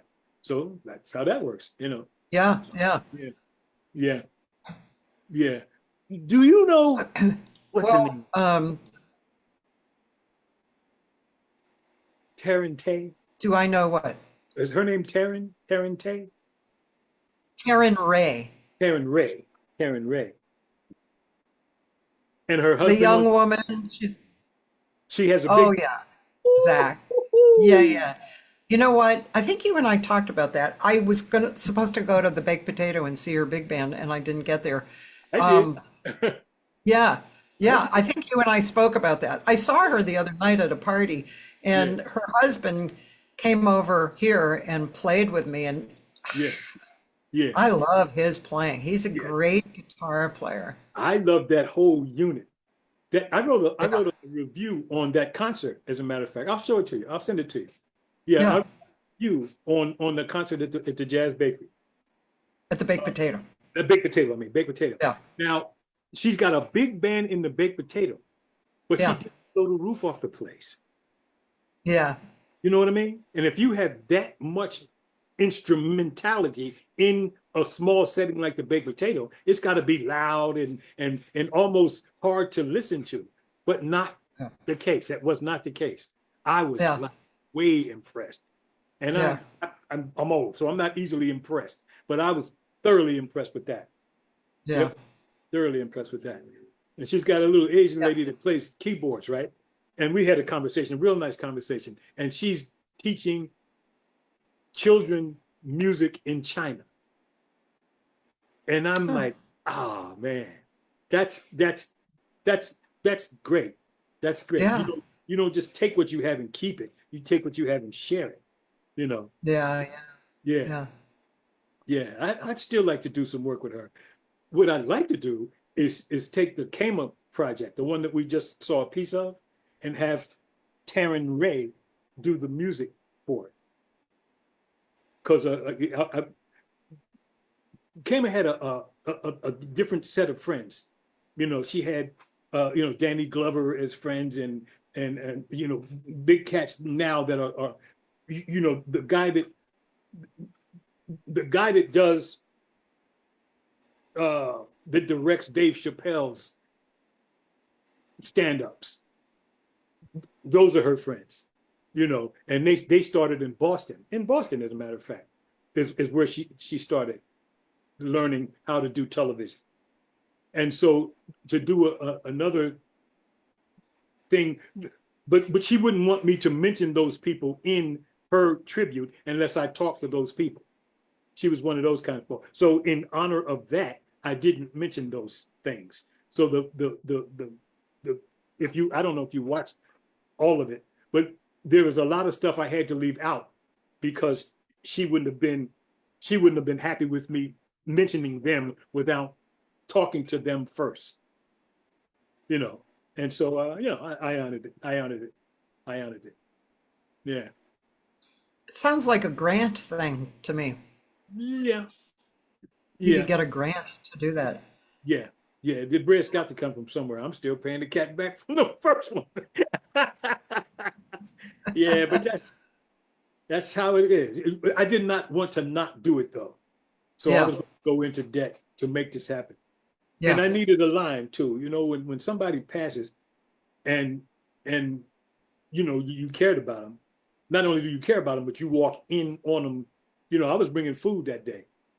Yeah, I was bringing in food and coffee because she was a coffeeholic, you know, and she was gone, you know, and, and that'll mess with your head if you don't find a place to put it. You know what I mean? Yeah. Yeah. So putting that concert up was a line where I could start to heal from.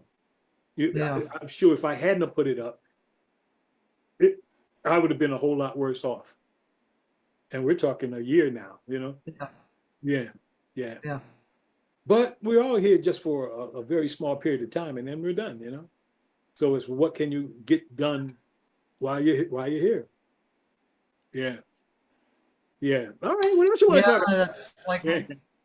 well, that stuff is more and more on our minds because we're growing older. You know, Right. we look in the mirror and we see like the body's aging, Yeah. and then we also like contemplate. I mean, this week I've been. Why did I start look? Oh, I was up in the middle of the night writing, you know, because, you know, my sleep is, you know, like everybody, my sleep is strange. And so what I've tended to do is if I am wide awake at 3 and I went to sleep already at 1, you know, then I get up, you know, I read or whatever. I watch TV or I, you know, have a drink. And so this week I got up and did some writing. So, because I write little short stories and poetry, which we can talk about. So yeah, and maybe we could do something together. But anyway, so I was in my writing. You know, it was kind of stream of consciousness, and I was thinking about, which it's not the first time I've thought of this, but I was thinking about, you know, the chapters of life, you know. I mean, you know, we've lived a long time, Yeah. and we've done a lot of intense periods of time where we were really involved with whatever. Yeah. And it's, you know, it's in the past, it's memories, but they are like chapters.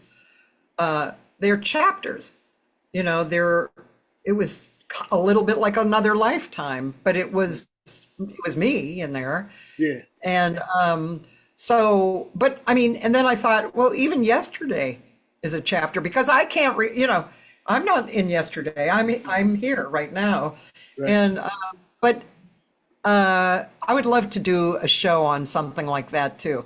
You know, like a really thoughtful show on the chapters of your life and you know, something that would really touch people. Like, and it's everybody thinks about it. It's not like an idea. Yeah, it's like, oh well, I don't really like jazz. It's not that. It's like everybody has that thought, you know, chapters of your life and looking back and you know, emotions are, you know, range from person to person, right? You know, but still it's it's a very worldwide similar thinking, human thinking, you know. Yeah. Yeah, let's talk about your poetry. Okay. What about your poetry? Well, I write poetry. Here's the story. That's it. Okay, here you go. Watch this now. I'm in high school 579 years ago. I'm in chemistry class. And I'm not paying attention, which is normal for me because I never paid attention in high school. I don't know why. But anyway, me and this girl start writing notes back and forth. You know, so I would say something and give her the note, and she would write something on it and pass it back, and I would write something and pass it back. And then she said something that angered me. She said something that ticked me off. I don't know. I think she went racial on me or something like that. So I wrote back to her. We're in chemistry class now. You got to remember this. You know what litmus paper is? No. Litmus paper is a small strip of paper that tests the acid and the base of a chemical. That's litmus paper. And I think if you put the litmus paper in and it turns red, there's more acid in it, if you put it in and it turns blue, it's more bass in it or something like that, right? So I wrote,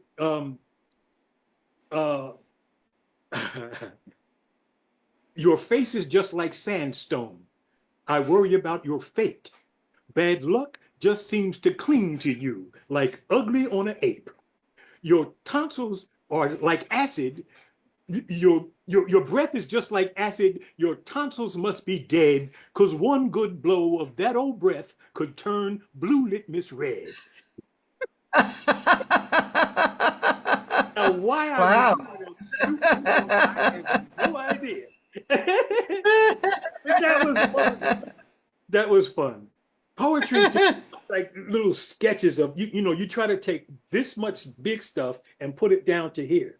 And I always loved words anyway. Words were always fun for me, Yeah. Yeah. There's a internet thing floating around, and I'm standing there in a gray tuxedo with a red tie, and I'm singing a tune called "Is She With You?" And it's not a fantastic tune, but it's mine. I wrote it. Yeah. And it talks about it. It talks about it's a tribute to the boy that my girlfriend is with now that she's not with me. Yeah. So is she with you is what the thing is called. Yeah. And it was fun for a couple of different reasons. One reason it was fun because it was in an art gallery with this beautiful artwork in the back. Second, it was interesting because my parents are sitting center stage. I could see the back of my father's head while I'm singing, and Oh boy. so I hired some shooters from Howard University, to come and film the thing, right? And that's how we got that whole concept. Is she with you? I have a little of it. Do you want to see a little of it? Yeah, just a little though, because I'll do a little. Yeah, I'll just do a little. All Is right. she? Wow, look how young you were. Look at that guy. Who is that guy? Look at that. Oh, see my father's head right there? My father's head.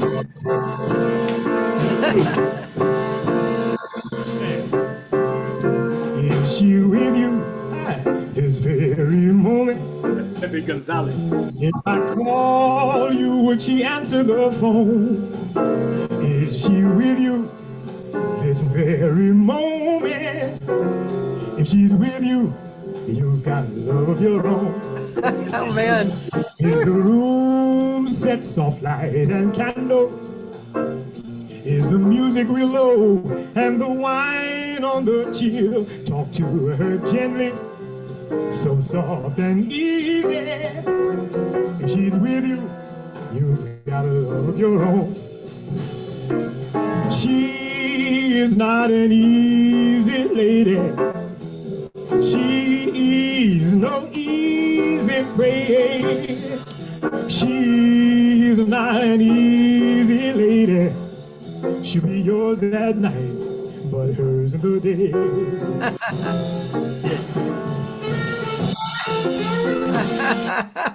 Yeah, That's pretty that was cool, fun. man. That was fun. A Now, long time ago. Yeah, Shit. very long time ago. Now that sax player that just started that solo, he runs a jazz festival in Maryland, I think. I forget what the name his name is, but he runs a whole jazz festival and has been doing it for years. Yeah. Oh, Yeah. cool. That was good. Says Roland Logan, do you have these writings accessible somewhere? The poetry, no. Well, I have them, but I've never put them out. I've never put them out in a bound form. Yeah. No is the easy answer. By the way, I have two things to say. One thing is I have Van Gray's book of poetry, and I was supposed to put it into digital, type it up. Right. I still have that. Right. So Van Gray was a great, he was a conga player and, he used to come to the jam a lot, and he was really a good poet. But also, I was going to tell you a lot of my poetry. I have a lot of different kinds of poetry, but which is why I never knew what to do with it, because I have a lot of sensual poetry. And it definitely kind of came out of my college feeling, like, I don't care what I say, really, that kind of thing. But I never quite knew what to do with it. And maybe I can show you, and you can well, maybe we could do, I don't know. That would be an interesting concept, though, having a evening of poetry. Now, I was planning to do a poetry evening with me and a woman named S. Pearl Sharp, who's a filmmaker and a poet, and John B. You know who John B. is? You know John B., right? I mean, the bass player? The bass player, yeah. He's a poet as well. Oh. And he can do stuff. I used to have concerts here in the building where I live, because they have right. A piano they have a place to do that. And he came in a couple of times to play. And I asked him to do the poet. He used to do the Tonight Show with Jay Leno. Yeah. And he would bring he would, spout some poetry right from the bass, and I always thought that was fascinating. Kevin O'Neill's a pretty fine poet as well. I do something called Jazz Is, that's Kevin's. In some concerts I do. So and of course there's Judy Barrett too, who's a great poet. Of course, yeah. She told me that I started her putting music to her poetry, and I was so touched by that. I was. You do stuff and you hope that somebody appreciates it, and she did. Yeah. She definitely did. When she told me that, I was honored. I was truly honored, because I like her work. I do too. I like her work. Jam or something like that. And I was doing Around Midnight, and I asked her to do poetry with it, and we put them together, and it worked out. Yeah. It worked really well. Yeah. So the last show I saw of Dolores Scozzesi, she's in a writing class at the Wallace, and she invited the poet, and the poet was great. Mm-hmm. Really great. Yeah, it was very enjoyable. Yeah. That could be a nice evening. It could be. You started. You could do it in eras. I'm in college now, and I'm feeling like this, and I'm older now, and I'm feeling like this, and some of the ideas that I had in college have carried over till now. That might be something to hash out. Yeah. Another thing I would really like to do too is get a little structure to a scat session. Have them warm up with just tones, and then from there move on to something else, and then more into something else to layer it. So I thought about after the other night. I had a couple of ideas of the tones. And then to start the evening out with them just doing tones all together, and then moving into the scat thing after that. I thought that might be an interesting evening too. So we can talk tones, about that. Tones related to the music playing, or just tones a cappella? A cappella. Because when you have a session like people getting together to scat, the end of the evening is always better than the beginning of the evening, because everybody's shy in the beginning of the evening. So if you set up the room to be making noise, to be making sounds in the beginning, then the ending should be better. Yeah, I agree. Yeah, it's always nice to break the ice with I usually will spend time just having everybody scat in the beginning, so nobody feels on the spot. But if they're you scatting with tones, like just with tones, I'll show you. They started with tones, then they're more comfortable when it comes their turn to give you a. In the room, you find,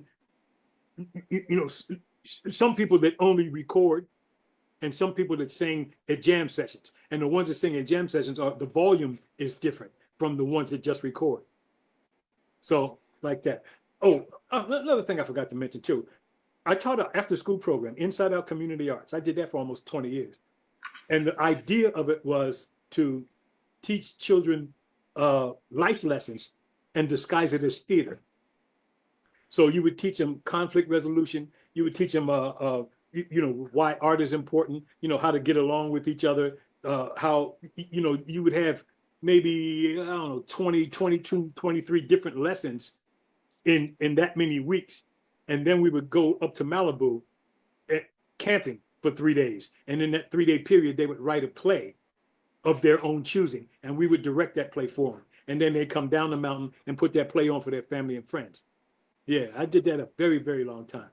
That's nice. I remember when you were doing that. Yeah. Yeah, it was great. It was great. And, Yeah. a couple of those people got married out of that program Oh, really? and now have children that are 5, 6, 8 years old. Oh, Yeah. wow. Yeah. So that's another one of those things, you don't know what you're affecting while you're going through, but it turns out.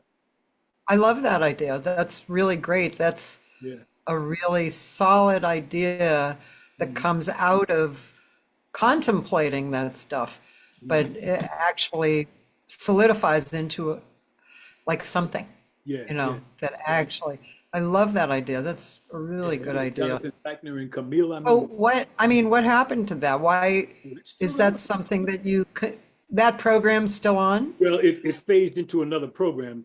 Finances always ends up being the issue. But when Jonathan Zeichner started it in his living room with Camille Amin, I got involved with it at that time too.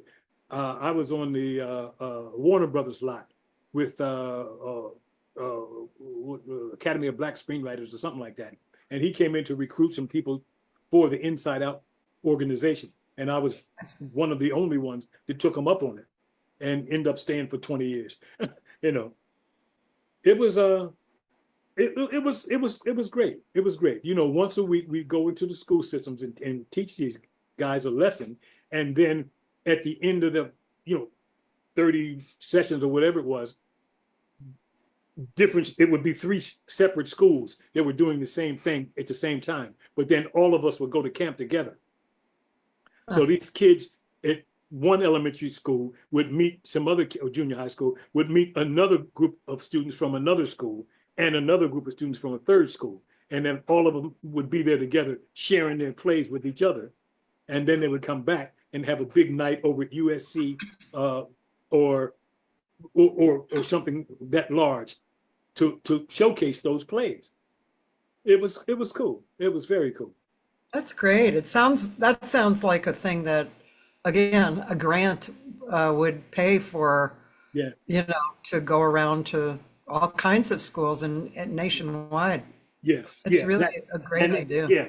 It morphed into I forget the name of it now. I forget what they call it now, but it's still going.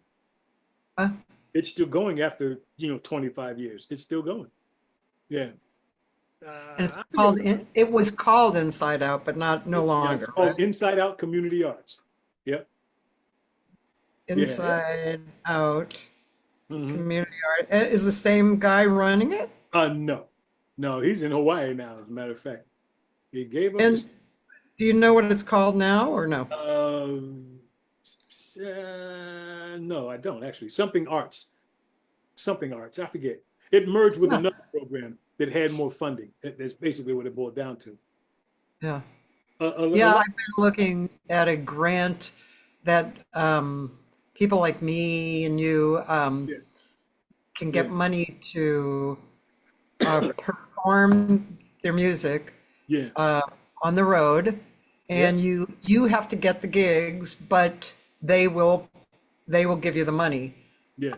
so that the actual gigs themselves don't have to pay you. That's Yeah. yeah. And so, I wanted to do that with my Nonette, but then I realized I don't, Gotta work. that's above my pay grade. I don't know how to plan a road trip for a no-net. But I could take John Leftwich, who's the arranger, Yeah. and me. I could take us on the road. We Right. could send the charts ahead and, you know, get the people into playing. Right, That right. I could do. Yeah. Yeah, but yeah, the idea of the no net on the road was like, it's a beautiful idea, but it's not going to happen. Yeah. But I did actually recently go to Norway, Uh-huh. and my friend teaches in a college, Yeah. and I was able to send the charts for the no net to the college, and for 3 days, he and I led the students through these charts, and I got to see it in action, and it worked great. It was really good. Yeah, they loved the music and the arrangements, and Yeah. because the music and arrangements for this project are very genre cross. No, age crossing. You know. Make So- me understand no net though, for people that don't understand what that is. Well, No Net is a 9-piece group. Mhm. And so me and 8 musicians, and we did, we made a recording that's not quite finished, but we performed several times last year and the year before. Yeah. Great players, music. I wrote a lot of the lyrics actually, because it was like 2 Monk tunes, 2 Schofield tunes. Yeah. There was an Otmar Ruiz song that I wrote lyrics for, Vince Yeah. Mendoza song that I had written lyrics for, an original of mine, Yeah. a few standards. We got Hubert Laws to play on one of the standards, and yeah, it's a great project. I'm looking forward to putting it out next year, you know. But so I think that project is a really interesting project. I think a lot of different aged people like it, because the music has kind of a mixed thing, you know. It has like sensitivity, and it has funk, and it has modern jazz, and the arrangements are really good. The playing's great. So yeah, it's a pretty cool project. And so you would just go to a location and the musician would be there and rehearsed, and you'd put it up with the local. Yeah. My idea is that we would either go to a college or a university Yeah. and do that, or we could go to a community orchestra, Yeah. you know, if they were designed like that. Yeah. We could send the music ahead, so Right. they would have to have looked at it. And when we get there, we can run it through and, Right. you know, kind of That's good. firm it up. Yeah. And yeah, and the purpose of this particular grant is to get jazz into areas that aren't kind of capable of bringing big names through. You know, they're like more small town stuff. Yeah. So that's the purpose of this grant. It's kind of to spread jazz throughout, you know. Sounds good. So I keep saying that December is my month to work on that. And it's December now, so I have to get to work. About to say you've been working on it for 9 days. Yeah. Yeah. I really got to get to work. Now that's, Logan, it's been 2 hours. oh wow, time flies when you're having fun. Yeah. I always get that from people. It's like, really? It's Oh, been mixing 2 your, hours? Yep, mixing your it's been friend 2 in hours. France, where you went. What was his name?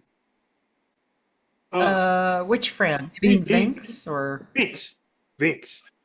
I Yeah. still want to make that trip. He's an interesting cat. Very interesting cat. And He's a very interesting guy. yeah, and I believe that for what I do, he could help bring that up a little bit and show me how to monetize it. I don't want to put it crudely as monetize it, but he could show me how to be better at what it is I do. Yeah. Yes, he is a great teacher. He's a great artist. Yeah. He's very experienced, and it's a lot of fun to be with him. And actually, he has something new coming up that I just couldn't go because I'm just going like in January. I'm going to something else. but Right. I think it's in January. And he's got a kind of a new location in France Okay. because he's been living there for a while. Yeah. And Yeah. yeah, Vinx, Yeah. Vinx. Hmm. Yeah, check it out. Oh, I have. He's Yeah. an awesome. He's awesome. Yeah. Yeah, Yeah. I was he's trying to great. fix I it can't to say the enough last good time. things Yeah. about him. But yeah. Yeah, Yeah. yeah. All right. 2 hours. There you go. I'm glad. I'm I'm really glad glad. I'm glad we had this time Oh, together. wait. We can't get out of here without singing something. Um, yeah, we got to sing something because I'm a vocalist. I can only give you love that lasts forever, and a Ah, place to be near each time you call. you And the call, only heart I own for you and you alone. That's all. that's all. And that's all. There you go. That's all. There you go. I sang that song at my sister's wedding party. That's a beautiful thing. Yeah. Yeah. I It's a hope beautiful song. we can do a lot more music. Me and you. Yes, I really do. yes, Yeah.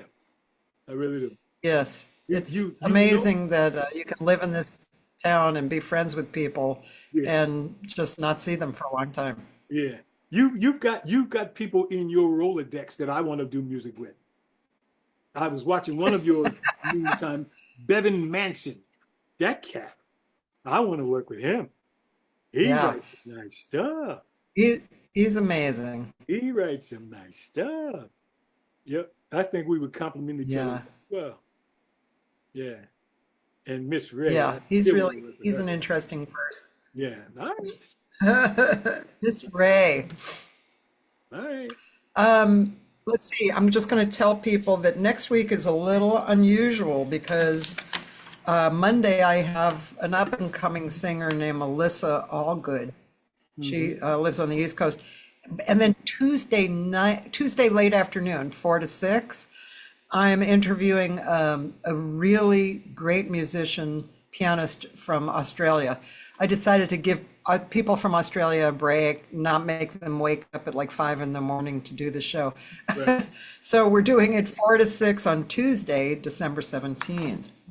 So that's cool. And I will say, next Monday night, the 16th, we are doing, and you can see this on my Facebook, Aviva and I just did a video about it. We're doing a tribute and a fundraiser for our friend Dan Davila, who Dan Davila is just an angel guy, and he's supported artists for the last 10 years in the jazz community. He's bought shitloads of CDs. Like if you had a CD, he'd buy 10 and Right. give them to people. And he produced a bunch of my CDs. He and I produced a lot of shows together, and just a lot of stuff. Anyway, at that point in time, he's lost both his legs to diabetes, Yeah. and but he always holds Barbara Morrison kind of, up there as a role model. Yes. And he also is dealing with some cancer stuff, but he's kind of an angel guy. He's like if you spoke to him, he'd have a big smile on his face, and he's hopeful, and he's looking forward. Anyway, so Monday, December 16th, we're going to be at Catalina's with a lot of great musicians, only 5 singers. And I held myself back from, booking a lot of singers. And Dan's most likely going to be there because he's really working on being there.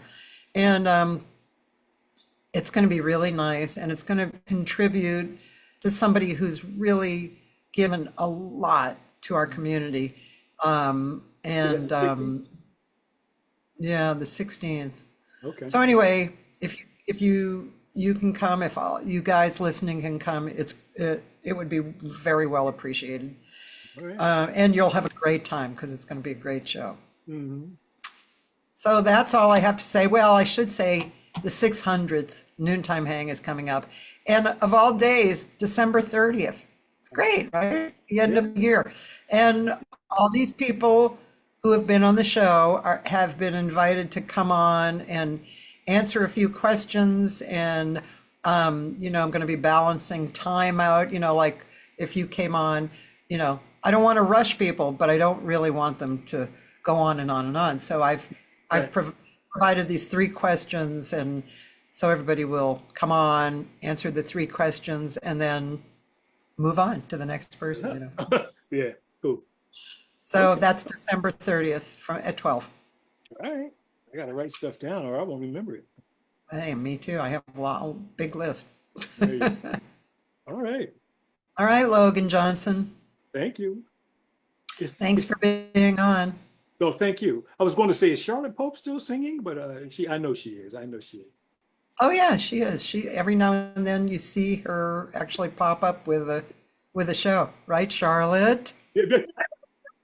Yeah, now you see. Now you get it. That's exactly what we're doing here. That's exactly what we're doing. With a gift like that, you can't just not. Come on. Come on. Anyway, thank you, Cathy. I appreciate you. I very much appreciate You're you. welcome. Thank you. Thanks for being on. Absolutely welcome. All right. Take care of yourself. All right. So have a great day. Promise I will. Okay. Bye.